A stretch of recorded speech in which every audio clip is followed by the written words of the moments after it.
ओम जननीं शारदां देवीं रामकृष्णं जगद्गुरुं पादपद्मे तयोश्रित्वा प्रणमामि मुहुर्मुहुः। स्थापकाय च धर्मस्य सर्वधर्मस्वरूपिणे अवतार वरिष्ठाय रामकृष्णाय ते नमः। मंच पर आज के अध्यक्ष पूज्य स्वामी सुवीरानंद जी महाराज, अन्य पूज्य स्वामी चेतनानंद जी महाराज, आदरणीय श्रद्धेय स्वामी ईशात्मानंद जी महाराज, मेरे सम्मुख उपस्थित सभी आदरणीय श्रद्धेय संत वृंद, श्री रामकृष्ण भक्त वृंद, माताओं और सज्जनों, आज श्री रामकृष्ण देव की जयंती है और श्री रामकृष्ण देव का जो आविर्भाव इस पृथ्वी पर हुआ उसके बारे में शास्त्रों में अलग अलग वचन मिलते हैं। परित्राणाय साधूनां विनाशाय च दुष्कृतां धर्म संस्थापनार्थाय संभवामि युगे युगे। हम सब जानते हैं ये। अब इस युग में ये जो श्री रामकृष्ण देव का आविर्भाव हुआ था, श्री रामकृष्ण देव आए थे, एक ये ऐसा समय था जब श्री रामकृष्ण देव का इस पृथ्वी पर आविर्भाव हुआ। वो एक संदेह युग था। ईश्वर के बारे में निश्चित कुछ कहा नहीं जा सकता था। ईश्वर है कि नहीं है, ईश्वर को क्यों मानना चाहिए, ईश्वर की पूजा कैसी करनी चाहिए, इसके बारे में संभ्रम था। हम जानते हैं ब्राह्मण समाज में केशव चंद्र सेन आदि सब धर्मों की अच्छी बातें एकत्रित लाकर वो एक धर्म प्रस्तुत करते थे सबके सामने और लोग उसी को धर्म की एक साधना मानते थे। उसी ब्राह्मण समाज में जाकर विवेकानंद भी, जो सत्यानुरागी थे, जिनको सत्य क्या है, ईश्वर क्या है, इस जगत के पीछे इस जगत को चलाने वाली कोई सत्ता है कि नहीं है, ये उनको जानना था। इसलिए वो अलग अलग जो बड़े बड़े साधक थे उनके पास जाकर पूछते कि आपने देखा है ईश्वर को, क्या ईश्वर सत्य है? उन्हें किसी ने जवाब नहीं दिया कि ईश्वर सत्य है कि नहीं। श्री रामकृष्ण देव में उन्हें एक ऐसा व्यक्ति मिला जिसने कहा हाँ ईश्वर है, मैं उसे देखता हूँ और तुम अगर मैं जैसा चाहूँ कहो तो तुम भी देख सकोगे।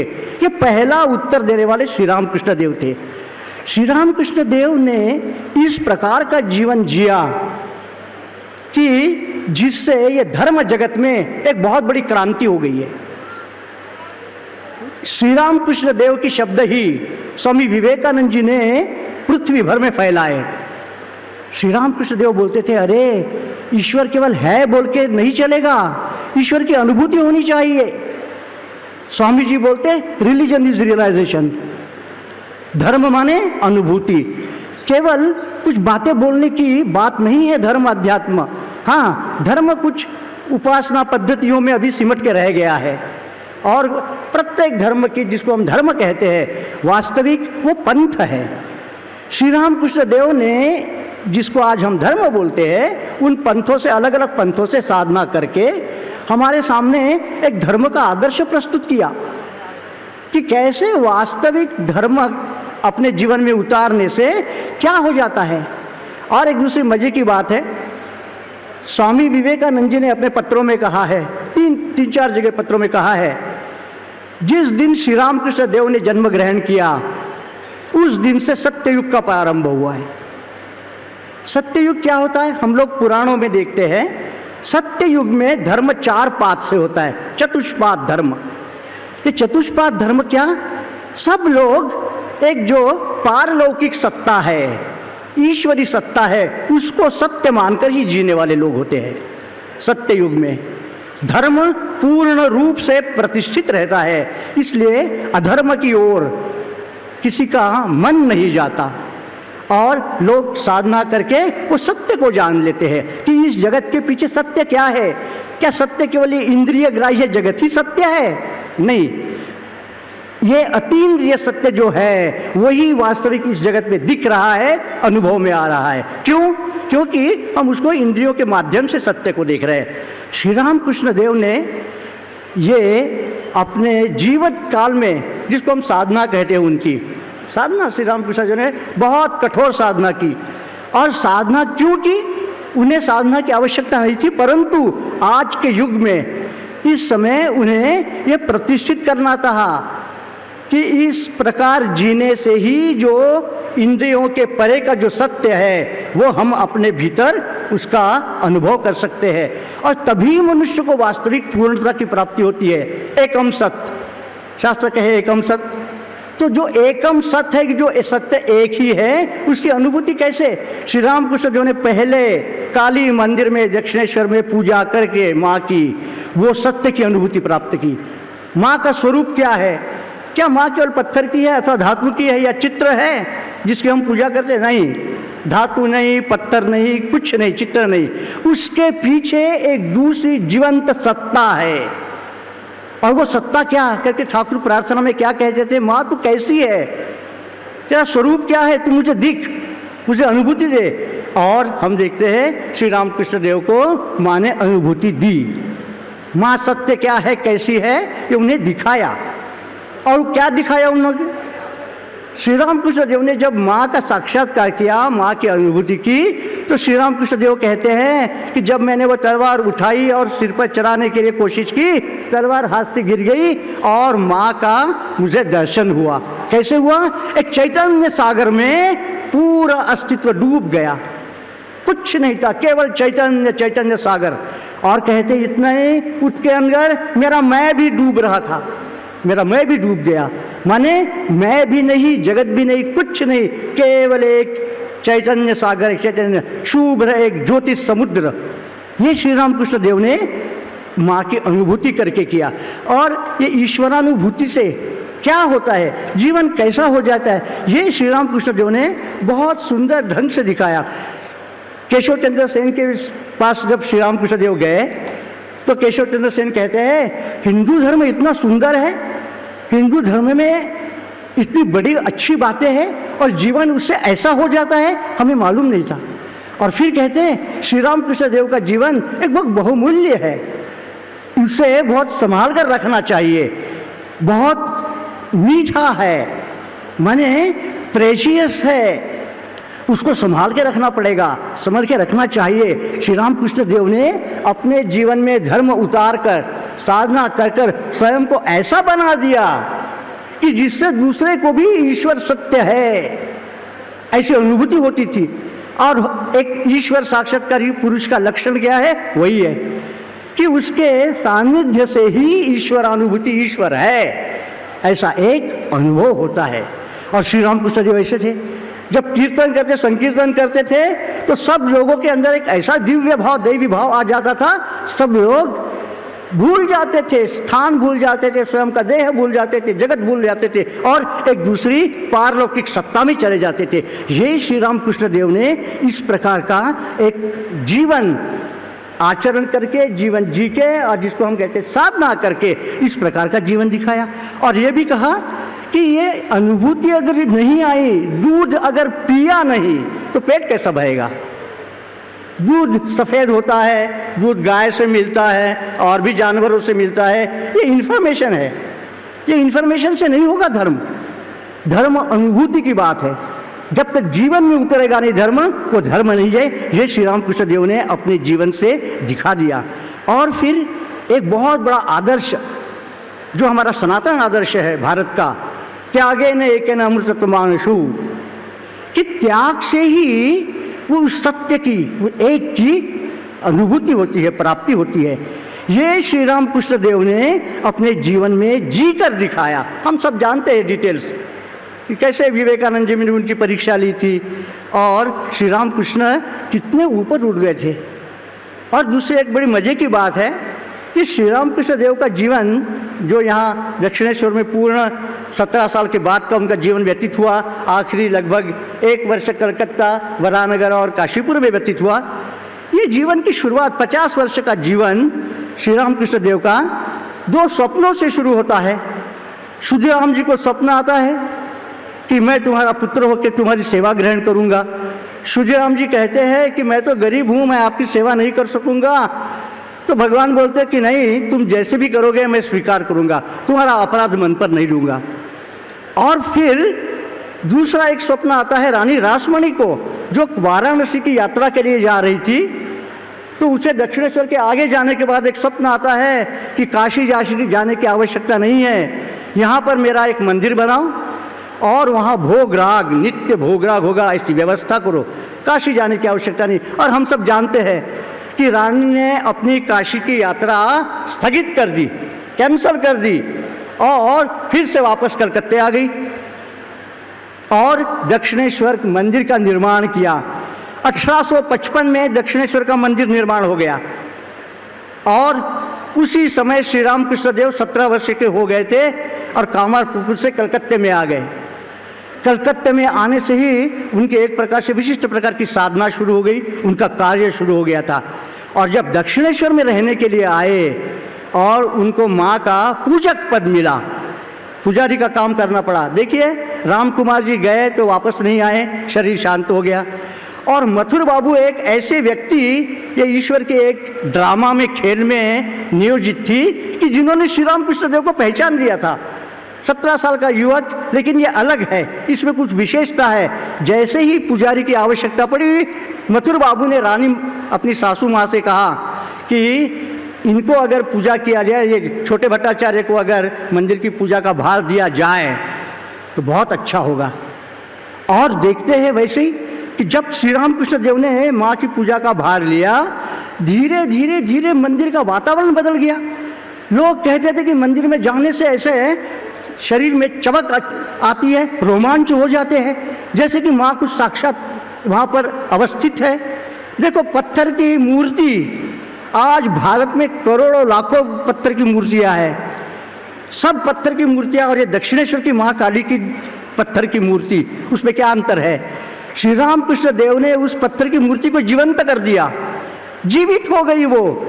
और श्री रामकृष्ण देव को उसने मैं कौन हूँ ये ऐसा दिखाया कि एक ज्योतिष सागर, ज्योतिष समुद्र में श्री रामकृष्ण ने पूरा ये अस्तित्व डूबते देखा और केवल एक ऐसी सत्ता का है अस्तित्व जहाँ कुछ भी नहीं। और कहते हैं कि माँ ने मुझे दिखाया कि माँ का स्वरूप क्या है, और मैंने देखा कि ईश्वर वो माँ ही सब कुछ है, जो कुछ है सब माँ ही है। शास्त्र कहते हैं ब्रह्म सत्य जगन मिथ्या, ब्रह्म ही सत्य है। ठाकुर बोलते थे कि हाँ, उस ब्रह्म को ही मैं माँ बोलता हूँ। क्यों? क्योंकि माँ हम सबकी बड़ी प्यारी वस्तु है। इस जगत में हम सब पहले अपनी माँ से प्यार करते हैं। अगर माँ प्यार नहीं करे हमको तो हम बड़े नहीं हो सकते, हम कुछ सीख नहीं सकते। हमारा पहला गुरु माँ ही होती है, माँ ही हमें बड़ा करती है। और इसलिए ठाकुर ने भी देखो ईश्वर को माँ कह दिया। ये माँ शब्द कोई भी भूल नहीं सकता, चाहे वो मनुष्य का बालक हो या और किसी जानवर का, उसकी भाषा में वो मामा ही करता है। तो इस प्रकार ठाकुर ने सबके पास वो ईश्वर तत्व माँ शब्द के माध्यम से पहुंचा दिया। और श्री रामकृष्ण देव ने ऐसा जीवन जिया, इस प्रकार का जीवन जिया कि हम लोग देखते किताबों में अब ऐसी बातें उनके जीवन को लेकर जो लीला प्रसंग में शारदानंद जी ने लिखी है कि उन्होंने अपने जीवन में साबित कर दिया, प्रूव कर दिया, सिद्ध कर दिया। क्या सिद्ध किया? ईश्वर है। देखिए, आज मॉडर्न साइंस वो गॉड पार्टिकल की खोज कर रहा है कि गॉड पार्टिकल कहाँ मिलेगा। क्या ये बाह्य जगत में ऐसा कहीं ईश्वर हमको दिख सकता है? इसकी अनुभूति, उसका साक्षात्कार, उसकी उपलब्धि कैसे होती है, कहाँ होती है, वो हमारे शास्त्र बताते हैं। ये सब भुलाया गया था, पिछले कई सैकड़ों हजारों वर्षों बाद भूल गए थे लोग। वो बात को समझाने के लिए श्री रामकृष्ण देव आए थे। और श्री रामकृष्ण देव ने इस प्रकार साधना की किताबें नहीं पढ़ी, खूब ज़्यादा किसी के उपदेश नहीं लिए उन्होंने, लेकिन एक आंतरिक प्रेरणा, आंतरिक स्फूर्ति ऐसी थी कि क्या है, कौन चलाता है, कैसे चलता है, क्यों ईश्वर की पूजा होती, क्या है। और उन्होंने इसका निदान या उसका जवाब खोज कर निकाला। उन्हें उत्तर मिल गया, जवाब मिल गया, और उन्होंने कहा ईश्वर है। अब वचनामृत में कई जगह देखते हैं हम कि जो ईश्वर, कभी कभी कुछ लोग ईश्वर को नहीं मानते। क्या अगर आवश्यकता है ईश्वर के सत्य की मानने की? ईश्वर की कोई जरूरत नहीं। श्री रामकृष्ण देव कहते हैं जब तक हृदय शुद्ध नहीं होता तब तक ईश्वर है। इस सत्य पर मनुष्य टिक नहीं सकता। ईश्वर है ये तब मनुष्य स्वीकार करता है, तब मानता है जब उसका हृदय थोड़ा शुद्ध हो जाता है, हृदय में शुद्धि पवित्रता आती है थोड़ी, तब ईश्वर है ये स्वीकारता है। अन्यथा वो ईश्वर क्या जरूरत है, ये पंचेंद्रिय ग्राह्य जगत जो है, पंचेंद्रिय का जो मिलने वाला सुख है दुख है वो सब ठीक है, इसी में जो कुछ है वो सुख है। अरे सुख रहने से दुख तो मिलता ही है, लोग हमको फिलॉसफी बताते। लेकिन पूर्ण सुख क्या है, परम सुख प्राप्ति, आत्यंतिक दुख निवृत्ति, ये चीज क्या है, ये शास्त्र बताते हैं। इस पर से सबका विश्वास उड़ गया था। श्री रामकृष्ण देव ने पुनः सबका इस पर विश्वास लाने के लिए अपना जीवन आचरण करके, शास्त्र सत्य है और उसको अपने जीवन में उतारा जा सकता है, ये श्री रामकृष्ण देव ने हमें दिखा दिया। इसके पूर्व शायद ही किसी ने ये सब बातें इस प्रकार दिखाई होगी जैसे श्री रामकृष्ण देव ने अपने इसमें दिखाई दी। हम लोग और एक बात सुनते हैं कि स्वप्न जो हम रोज देखते हैं नींद में सोने के बाद में, हम कहते अरे आज सपने में मैंने ऐसा देखा, सपने में वैसा देखा। फिर हम ये भी सुनते हैं अरे ये जगत भी एक स्वप्न है, थोड़ा दीर्घ स्वप्न है। हमारा जो स्वप्न होता है वो छोटा, 1-2 घंटे में कुछ बातें याद आती है, कुछ नहीं भी आती, लेकिन एक स्वप्न अवस्था है, जागृत स्वप्न सुषुप्ति सब कहते हैं। तो ये जगत स्वप्न जैसा है, लेकिन ये जागृत अवस्था ये हम उसको बहुत सत्य मानते, बहुत कॉन्क्रीट रियलिटी मानते इसको। ये वैसी नहीं है, ये श्री रामकृष्ण देव ने प्रूव कर दिया अपने जीवन से। क्यों? अभी महाराज जी ने उदाहरण दिया कि श्री रामकृष्ण देव बोलते थे माँ अगर मेरी अनुभूतियाँ सत्य है, मैंने जो कुछ तुम्हें अनुभव किया है वो सत्य होगा तो ये पत्थर 3 बार कूदेगा। और श्री रामकृष्ण देव कहते कि मेरे सामने पत्थर 3 बार कूदता था, वो इतना ठोस एक जो पत्थर बोल के हमें अनुभव में आता है वो चीज उठती ही 3 बार। इस प्रकार श्री रामकृष्ण ने ये मैटर एंड स्पिरिट, द्रव्य और गुण, जिसको हम कहते हैं कि ये जो स्पिरिट या कॉन्शियसनेस शब्द अभी हमने महाराज ने बताया कि भाव, हमारे यहाँ उसको भाव कहते हैं, कॉन्शियसनेस को हम कहते हैं बोध या भाव। ये बोध, ये भाव ही सत्य है। ये प्रेम क्या है?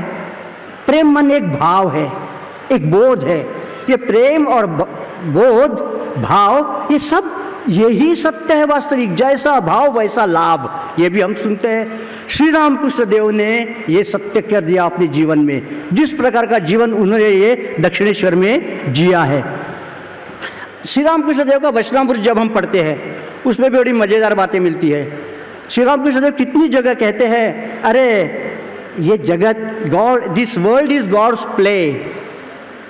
क्या है ये जगत? ये जगत ईश्वर का खेल है। क्यों?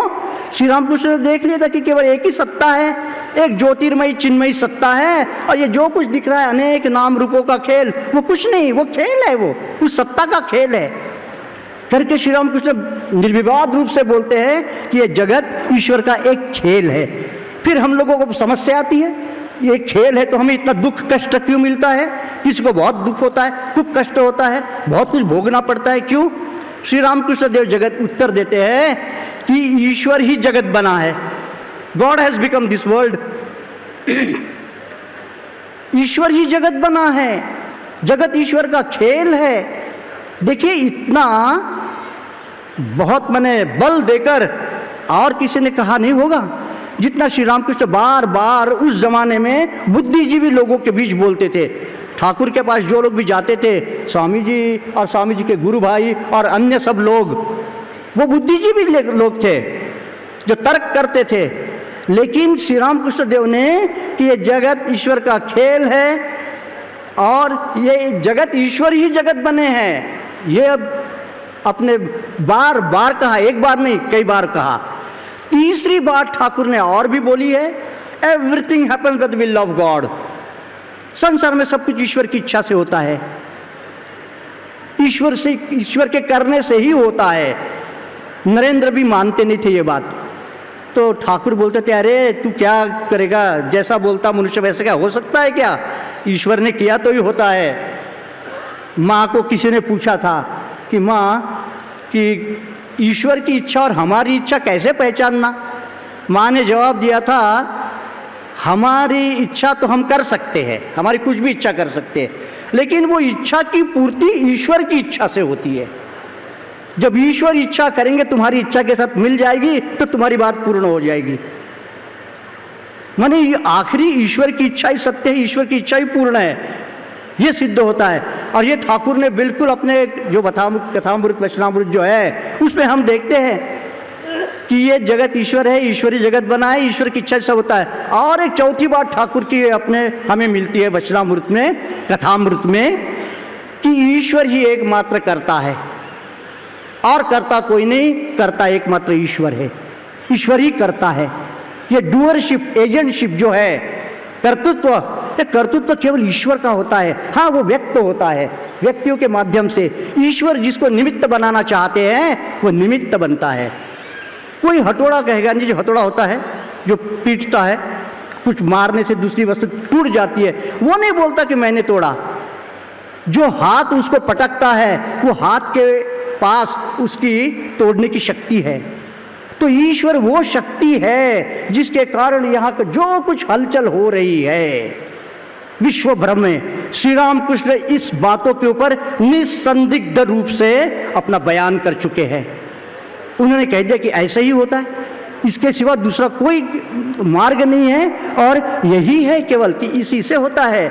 और इसी के कारण श्री राम कृष्ण देव कहते थे बार बार, ये जितने पंथ है सब सत्य है, सब वो एक ही जगह ले जा रहे हैं। क्यों?